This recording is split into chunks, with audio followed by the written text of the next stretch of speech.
Olá, a graça e a paz do Senhor Jesus Cristo. Seja bem-vindo ao canal do Ministério Agios. Hoje nós vamos dar continuidade ao nosso estudo sobre o livro de Filipenses.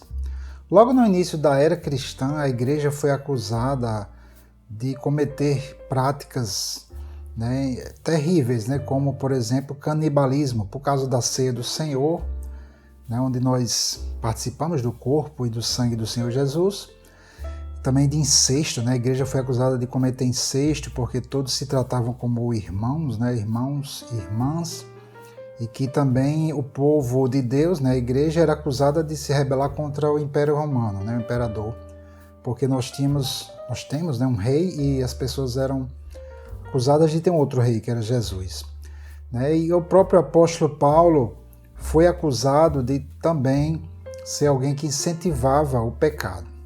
Então nós vamos hoje ver o que é que Deus, através de Paulo, pelo livro de Filipenses, o que é que Deus nos fala sobre isso. Será que realmente nós somos incentivados pela graça do Senhor Jesus a viver uma vida de pecado pelo fato da salvação ela vir pela fé? Então vamos meditar um pouco sobre isso neste nosso estudo de hoje.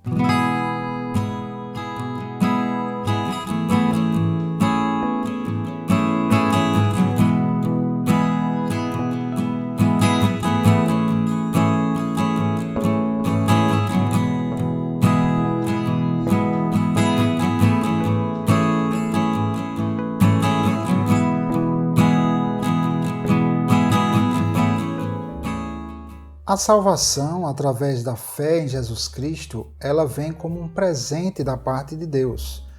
Lá no livro de Efésios, no capítulo 2, versículo 8, Deus, através do apóstolo Paulo, diz que pela graça nós somos salvos por meio da fé. Isso não vem de vós, é dom de Deus. Então a salvação ela é dada gratuitamente, não são por meio de obras religiosas ou obras de caridade, ou seja, qual for a obra, a ação que a gente cometa, não é por meio dessas ações que nós cometemos, que nós praticamos, que nós recebemos a salvação, mas ela é realmente uma dádiva dada de forma gratuita. Contudo, uma vez que nós somos salvos, esta salvação ela precisa se manifestar através das nossas vidas. Então, como a salvação ela não vem por meio de obras, esse questionamento é comum quando o evangelho é pregado, o verdadeiro evangelho é pregado. É lógico que uma das primeiras perguntas que podem ser feitas é: já que a salvação ela vem apenas através da fé e não vem através de obras, então eu posso continuar na prática do pecado? Então essa questão, por mais que muitas pessoas se sintam indignadas com isso, mas essa questão é uma questão válida, ela é respondida pelo apóstolo Paulo no livro de Romanos. Inclusive Paulo foi acusado aqui em Romanos 3,8, ele foi acusado de ser alguém que incentivava a prática do pecado porque ele pregava que o evangelho trazia a salvação apenas através da fé. Embora não seja o tema desse nosso estudo, esse tema é amplamente tratado pelo próprio apóstolo Paulo lá no livro de Romanos. Você pode dar uma lida, uma estudada ali, ele vai explicar sobre isso. Nós vamos falar hoje, focar sobre o que é que o livro de Filipenses, nós estamos estudando Filipenses, o que é que o livro de Filipenses fala sobre isso? Será que nós somos incentivados por Deus a viver uma vida, digamos, irresponsável, a uma vida sem santidade? Será que isso é o que Deus nos orienta? E nós vamos ver, obviamente, que não é, mas nós vamos meditar um pouco sobre isso. Então, gente, vamos meditar sobre a importância da santificação após a nossa salvação. Uma vez que nós somos salvos, isso acontece no nível espiritual, ou seja, nós somos salvos em espírito. O que quer dizer isso? O que é o Espírito? O Espírito é a parte de nós que é semelhante a Deus. Deus é Espírito. Os anjos são seres espirituais, eles não têm um corpo físico neste mundo. Deus também não tem um corpo físico neste mundo, agora tem através de Jesus Cristo. né, que Deus se torna homem. Mas Deus não tem, Deus é espírito. Jesus falou isso lá no Evangelho de João, capítulo 4. E nós também, seres humanos, nós somos seres espirituais. Nós temos um espírito, nós temos uma alma, que a palavra alma é a tradução da palavra grega psique, ou seja, esse nosso lado psicológico, que inclui aí o nosso entendimento, a nossa inteligência, nossos sentimentos também. E nós temos um corpo. Então é espírito, alma e corpo. É um tema vasto, um tema importante. E temos aqui no canal do Ministério Ágios um estudo meu sobre o tema espírito, alma e corpo. Se você não tiver muito entendimento sobre isso, eu recomendo você procurar essa playlist aí, esse estudo que eu fiz. Então, quando aceitamos o Senhor Jesus, nós somos salvos em espírito. O nosso espírito, ele nasce de novo. Se porventura nós morrermos fisicamente, então nossos espíritos eles permanecem existindo, porque o espírito ele não depende do corpo para viver, né? Anjos, por exemplo, eles são seres espirituais, demônios também são seres espirituais, e eles existem independentemente de terem um corpo físico. E o ser humano também ele é um ser espiritual, ele existe mesmo quando o corpo morre, o ser humano continua existindo. Eu não vou entrar nesse detalhe aqui porque já foge à temática aqui do livro de Filipenses. Mas, então esse nosso espírito, quando nós aceitamos o Senhor Jesus, ele nasce de novo, ele é um espírito aperfeiçoado. Aqui no livro de Hebreus capítulo 12, versículo 23, fala sobre isso, né? Os espíritos dos justos aperfeiçoados, né? O espírito aperfeiçoado. Então quando nós nos convertemos ao Senhor, nosso espírito se torna perfeito em Deus. E se porventura a gente falece, né, fisicamente, nosso espírito estará com Cristo, né? Nós iremos para o paraíso juntamente com a nossa alma. A nosso psicológico, né, nossa consciência, ela vai junto com o espírito. Não vou, né, esse é um assunto que mereceria maiores explicações, mas tem esse estudo já lá na série Espírito, Alma e Corpo, certo? Então eu vou direto para o que o livro de Filipenses já trata aqui. Então, vamos aqui ler um versículo que está em Filipenses, no capítulo 2, versículo 12. De sorte que, meus amados, assim como sempre obedecestes, não só na minha presença, mas muito mais agora na minha ausência, assim também operai a vossa salvação com temor e tremor. Veja só, operar, essa palavra aqui grega, salvo engano, é a katergazomai, que quer dizer cultivar, executar, trabalhar, e pode ser traduzido inclusive como exercitar. E o que quer dizer isso? Quer dizer que você, quando aceita o Senhor, você é salvo em espírito. Seu espírito ele se torna perfeito. Seu espírito, o meu espírito, seu espírito, ele não se desenvolve como uma criança que vai crescendo. Ele é um ser que é criado completo. E quando a gente se converte ao Senhor, nós recebemos um espírito completo, perfeito. Ele não está em desenvolvimento. Quem está em desenvolvimento é a nossa alma, a nossa psique. Então, nós precisamos, mesmo após termos sido aperfeiçoados em espírito, é necessário que essa realidade espiritual se manifeste no mundo físico. É necessário que, né, uma pessoa que se converteu, por exemplo, um dia ela era uma pessoa mentirosa, adúltera, né, uma pessoa presa em pecados, é necessário que essa salvação, esse espírito novo, recriado, ele se traduza em uma mudança de comportamento. Obviamente, não é da noite para o dia, isso é um processo que é exatamente o processo da santificação. Então aqui, profeticamente, né, o Senhor Jesus fala através de Paulo, ele diz: meus amados irmãos, assim como sempre obedecestes, não só na minha presença, mas muito mais agora na minha ausência, né, os discípulos ali de Filipos, cidade de Filipos, eles obedeceram ao apóstolo Paulo.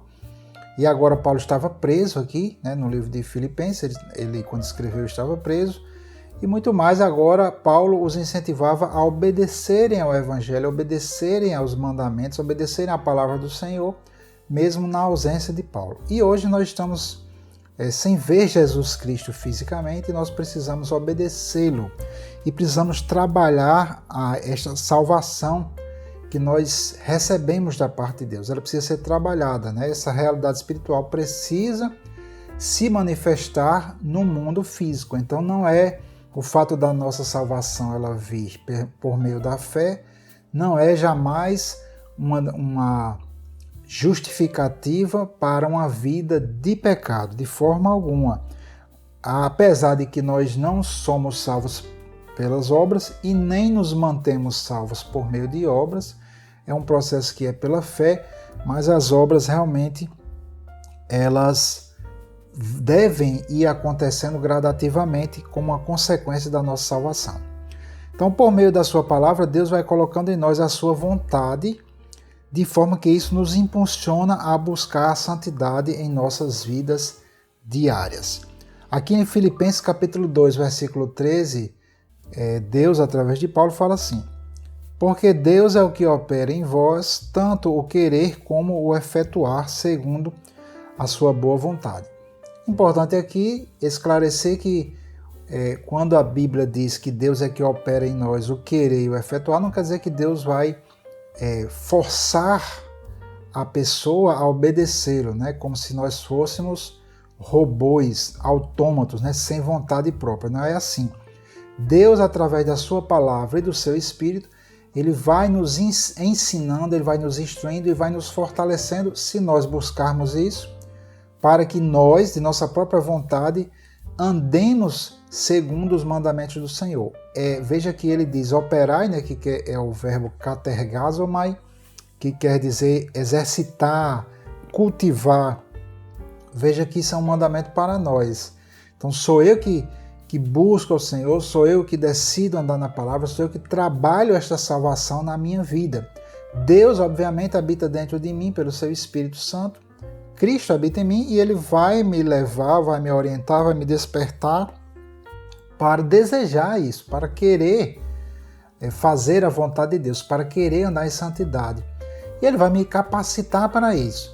E eu vou voluntariamente, eu e Cristo, né? Cristo e eu juntos, nós vamos trabalhar esta salvação, esta santidade em nós, né? Não é Deus que força a sua vontade em nós. Aqui em Lucas 13:34, por exemplo, Jesus falando, né, lançando aquele lamento sobre Jerusalém, ele fala, né, Jerusalém, Jerusalém que matas os profetas e apedrejas aqueles que te são enviados.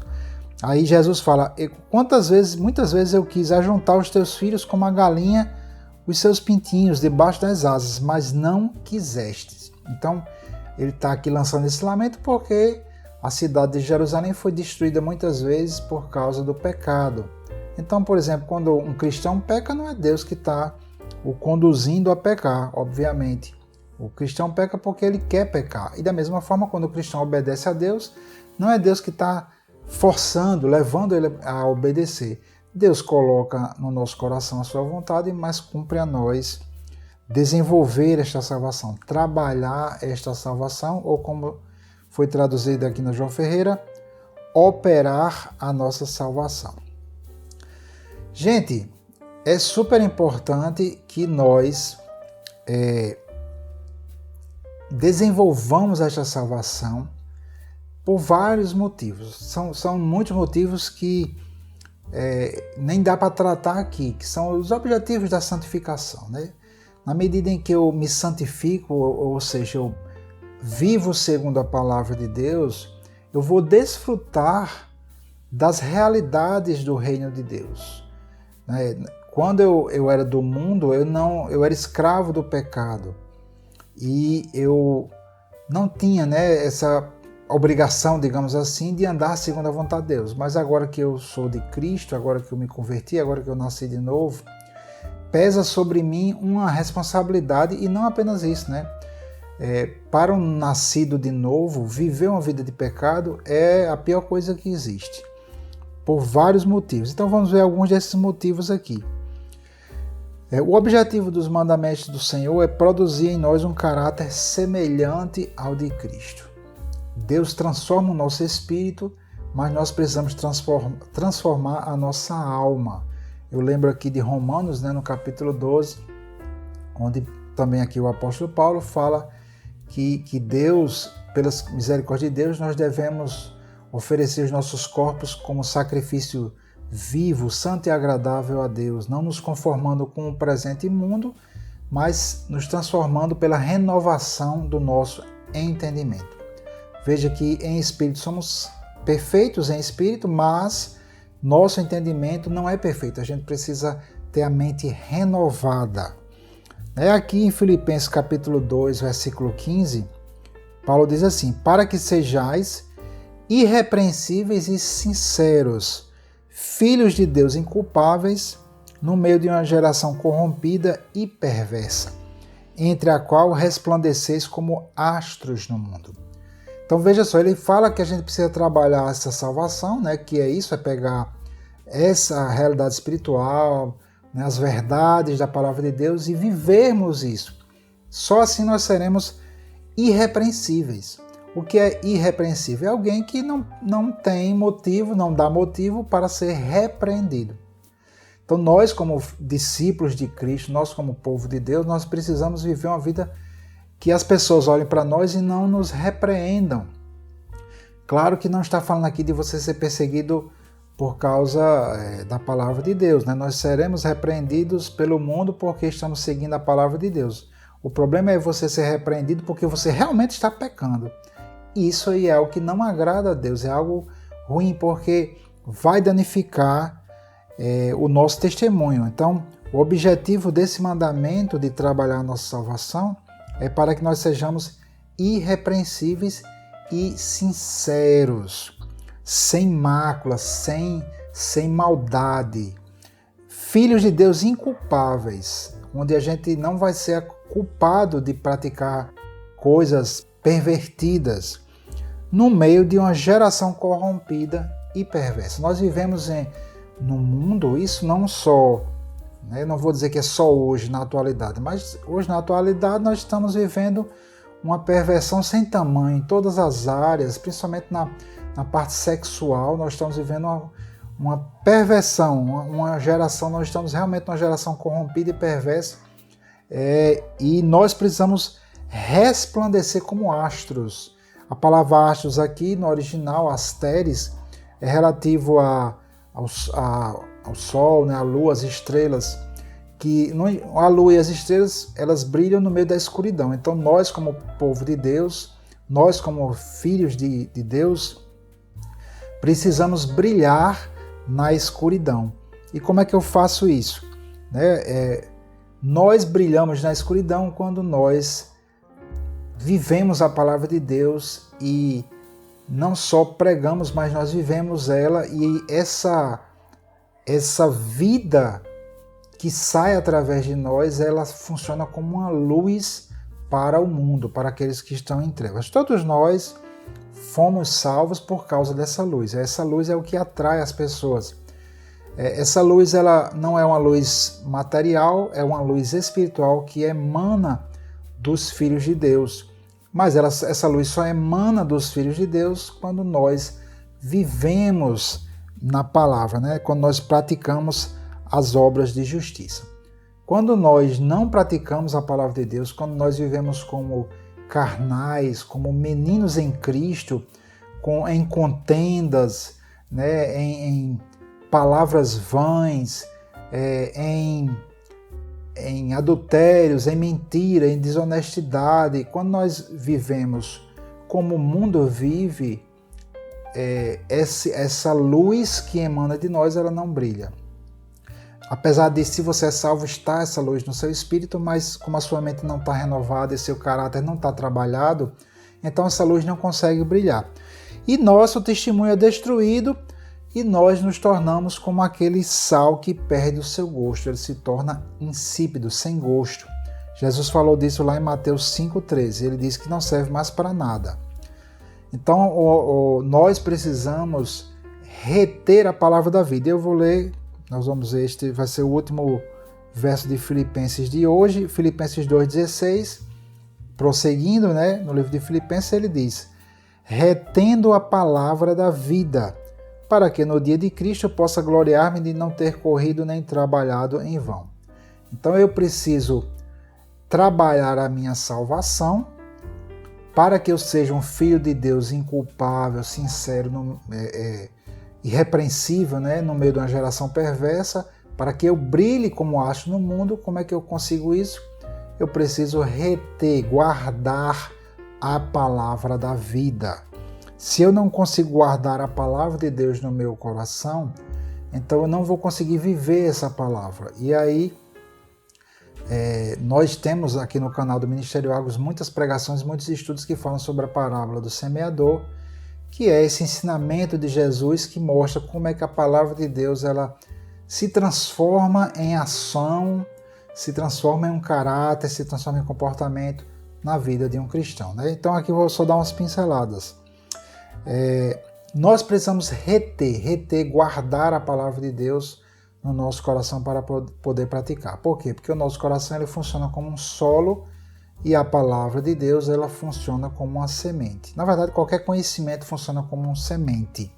Se entra no coração, permanece lá, ele vai começar a mudar a nossa forma de viver, a nossa forma de ser e vai se tornar em comportamento, em ações. E hoje nós temos um grande desafio na atualidade, que é nós vivermos nesse mundo de conhecimento, né? A revolução do conhecimento, nós vivemos hoje na era do conhecimento e nós estamos aí, eu estou mesmo aqui com um tablet, né? Tem celular aqui gravando. Então hoje as pessoas estão ultra conectadas, hoje você e eu assistindo, eu nem tanto, porque eu realmente minimizo os vídeos que eu assisto, tenho procurado fazer isso, mas a maioria das pessoas vive o tempo todo conectado, assistindo a muita coisa, deixando entrar no coração um volume gigante de informações, e aí você não consegue reter essas informações. Aqui eu coloquei aqui, por exemplo, eu coloquei aqui num artigo, inclusive aproveito para lembrar aqui que eu também tenho uma postagem sobre este assunto, que eu vou colocar aí na descrição deste vídeo. A Academia Americana de Psiquiatria de Crianças e Adolescentes, em um artigo, revela que uma criança entre 8 e 12 anos, em média, nos Estados Unidos, certo?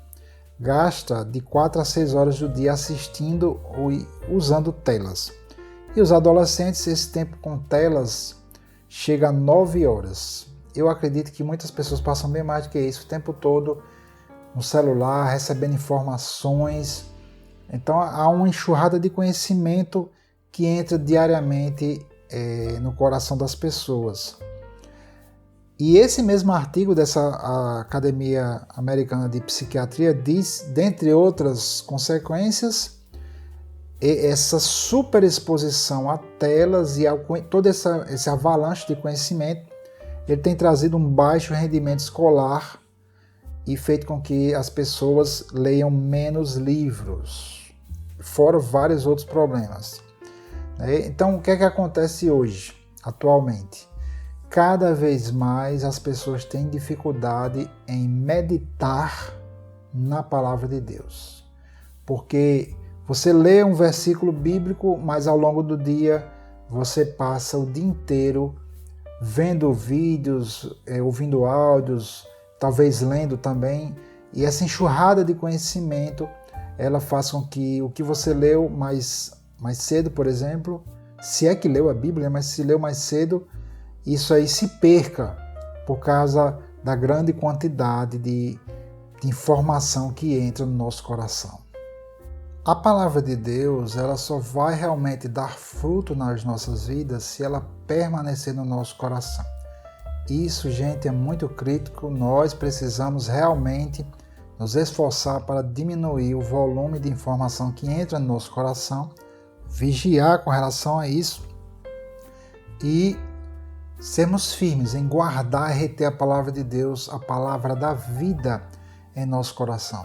Somente Deus, que é o autor da vida, ele sabe o que é melhor para nós. A vida ela não é um conceito, ela é realmente uma força, é algo real, é algo espiritual. E nós precisamos guardar a palavra de Deus no nosso coração, perseverar na prática dela para que essa palavra mude o nosso jeito de ser, mude a nossa vida e nós possamos brilhar neste mundo, sermos esses astros que brilham na escuridão. Então, a conclusão, né? Eu queria ler aqui algo de um famoso escritor, filósofo e poeta chamado Ralph Waldo Emerson. Ele, inclusive, é filho de pastor, foi pastor também. Não conheço muito bem a história dele, mas ele tem uma frase que, na verdade, foi alterada e se tornou bem conhecida. Eu já tenho ouvido essa frase outras vezes. Então, a conclusão aqui é que o Espírito Santo, através do livro de Filipenses, nos exorta a termos uma vida de santidade, a fim de que o Evangelho seja pregado a todos, por meio de um caráter irrepreensível, sincero e inculpável. Nossas atitudes falarão mesmo quando não estamos explicitamente pregando a Bíblia. Isso é bem interessante.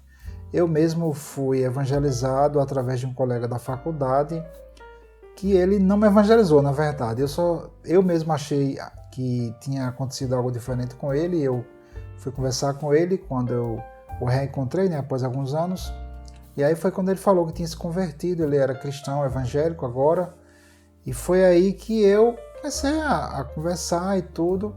Ele não veio me evangelizar explicitamente, assim, falar, Jesus morreu na cruz e tal. Ele não veio falar assim. A gente estava num ambiente lá acadêmico, né, na faculdade de engenharia, e eu mesmo me senti atraído, eu vi algo diferente nele. Então, agora eu vou citar, né, o Ralph Waldo Emerson, em um de seus ensaios, né, escritos, seus trabalhos, chamado Letters and Social Aims, Cartas e Alvos Sociais. Ele diz assim, ele escreveu isso em 1875. Ele diz assim: não diga coisas. O que você é se sobrepõe a você naquele momento e troveja de forma que eu não consigo ouvir o que você diz de forma contrária. Ou seja, ele está querendo dizer aqui, se você está falando alguma coisa, mas você não é aquilo que você está falando, então aquilo que você é fala muito mais alto. E essa frase ela foi simplificada, eu acho que você pode ter ouvido ela, né? Eu já tinha ouvido, que as pessoas citam ela assim: o que você é fala tão alto que não consigo ouvir o que você está dizendo. Olha só, o que você é fala tão alto que eu não consigo ouvir o que você está dizendo. Então não adianta nós cristãos falarmos de amor se nós não vivemos esse amor com as pessoas. Não adianta nós falarmos sobre fé, confiança em Deus, confie em Deus, se quando vem uma situação adversa, nós cristãos somos os primeiros que nos desesperamos. Então não adianta a gente falar a teoria, nós precisamos mostrar ao mundo a prática, e aí depois a gente também vai trazer a teoria. A teoria da palavra de Deus. Nós precisamos viver a palavra de Deus. Deus nos chama para sermos esses filhos dele, irrepreensíveis, sinceros e inculpáveis. Nós precisamos viver isso e aí nós seremos essa luz. Aqui em 1 Pedro 2,12 tem um versículo que eu acho bem interessante também para a gente fechar. Diz assim: vivam entre os pagãos de maneira exemplar, para que naquilo que eles os acusem de praticarem o mal, observem as boas obras que vocês praticam e glorifiquem a Deus no dia da sua intervenção. Então nós somos chamados por Deus, sim, para uma vida de santidade, para a prática de obras justas, obras de justiça, obras de santidade, para que a nossa luz brilhe diante dos homens. Que a paz do nosso Senhor e Salvador Jesus Cristo sejam com a tua vida, em nome do Senhor Jesus. Amém.